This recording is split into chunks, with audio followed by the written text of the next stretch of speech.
यति नरसिंहानंद तो सिर्फ एक चेहरा है।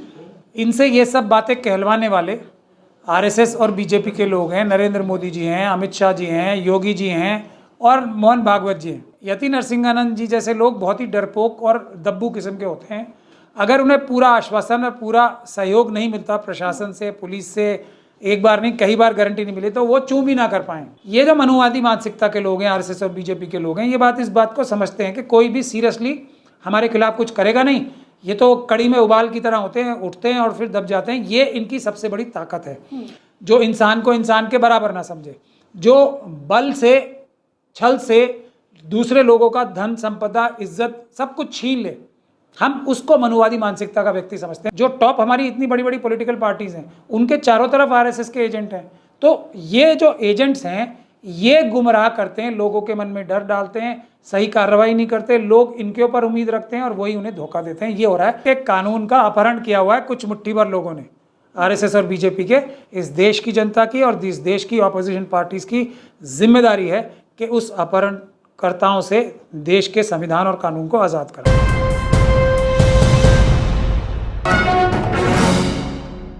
मर्यादित टिप्पणी दी, उसके बाद जो बखेड़ा खड़ा हुआ, सारे मुस्लिम सामने आए, एफआईआर हुई, लेकिन यति नरसिम्हानंद आज भी खुले घूम रहे हैं। लेकिन वहीं जब एक ट्वीट किया जाता है जुबैर के द्वारा, तो उनके ऊपर 5-5 धाराओं में एफआईआर दर्ज हो जाती है।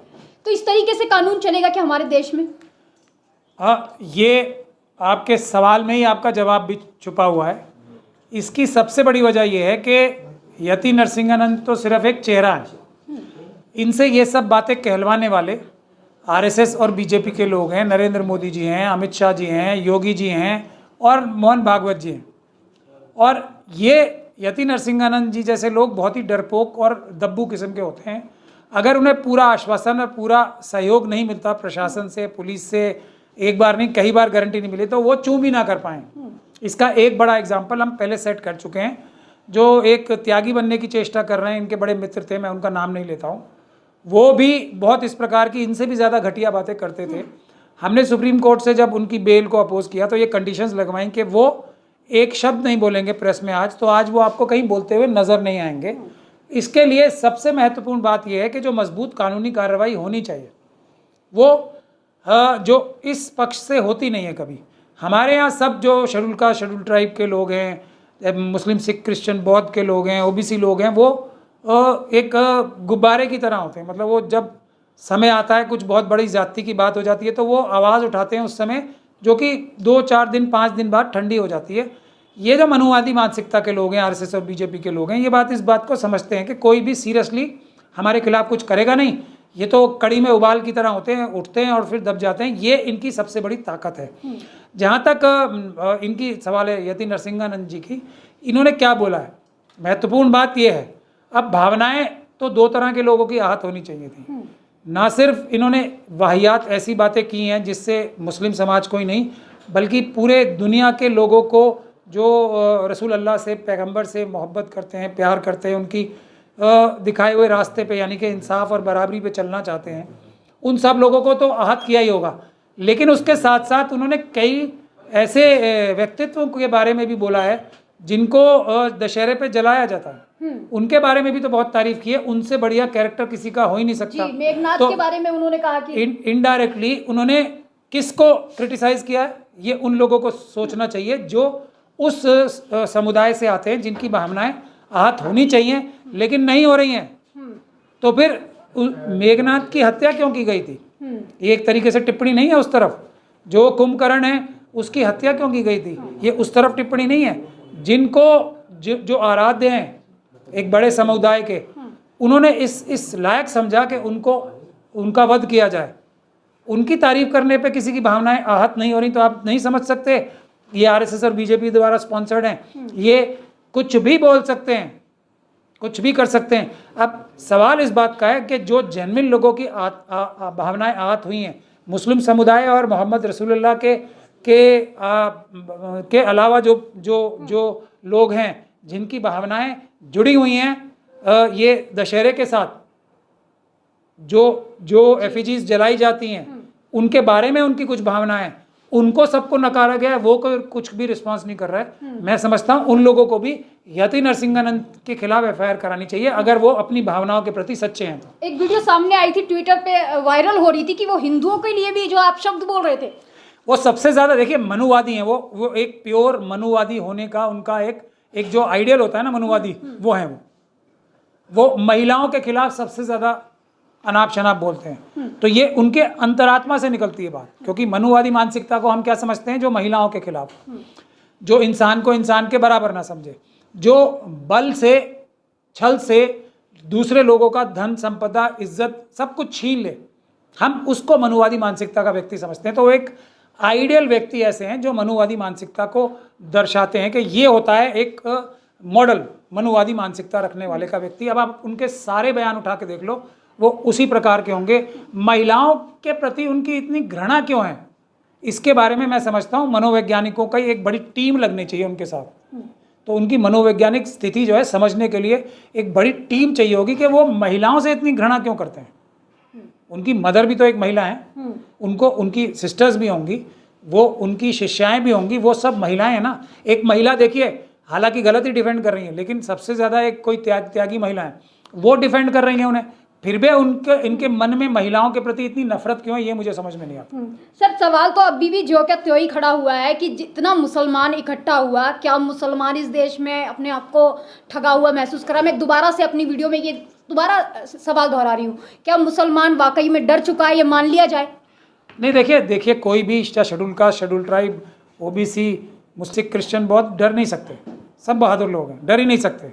ये कोई मनुवादी मानसिकता के लोग थोड़ी हैं। एफआईआर होने के बाद भी खुले घूम रहे हैं। तो ये उनकी लीडरशिप जो है ना, वो आरएसएस के स्लीपर सेल हैं, उसमें आरएसएस के एजेंट्स हैं उसमें। ये है बुनियादी वजह।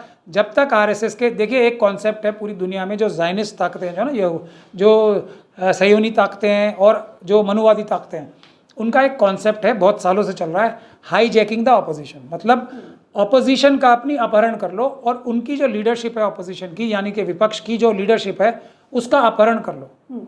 ये इन्होंने किया हुआ है। जो टॉप हमारी इतनी बड़ी बड़ी पॉलिटिकल पार्टीज हैं, उनके चारों तरफ आरएसएस के एजेंट हैं।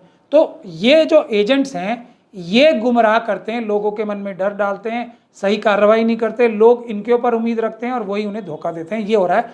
लेकिन जैसे ही ये लीडर्स हटेंगे, जैसे ही जनता इन लीडर्स को नकार देगी, फिर आप देखेंगी कि एक भी मनुवादी यति नरसिंहानंद जैसे, या देश के दुश्मन जो मनुस्मृति को लागू कराना चाहते हैं, बाबा साहब डॉक्टर भीमराव अंबेडकर के संविधान को हटा के, वो चूहे की तरह अपने बिलों में घुस जाएंगे जैसे ही जनता सामने। ऐसे में सुप्रीम कोर्ट क्या सो रहा है सर? ये इतनी सारी जो है एफआईआर आ जाती हैं, सब तरीके की, मुसलमानों के खिलाफ इतना कुछ हो जाता है, लिंचिंग हो जाती है, जय श्री राम के नारे लगवा दिए जाते हैं, सुप्रीम कोर्ट सो रहा है क्या?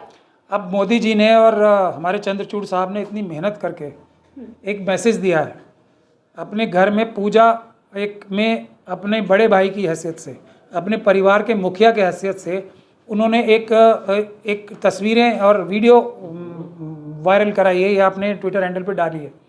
तो वो किस मकसद से कराई है? यही मैसेज देने के लिए ना कि मोदी जी ने जो जुडिशरी है उसको कब्जा कर रखा। तो इसके अलावा मुझे कहने की कुछ आवश्यकता है?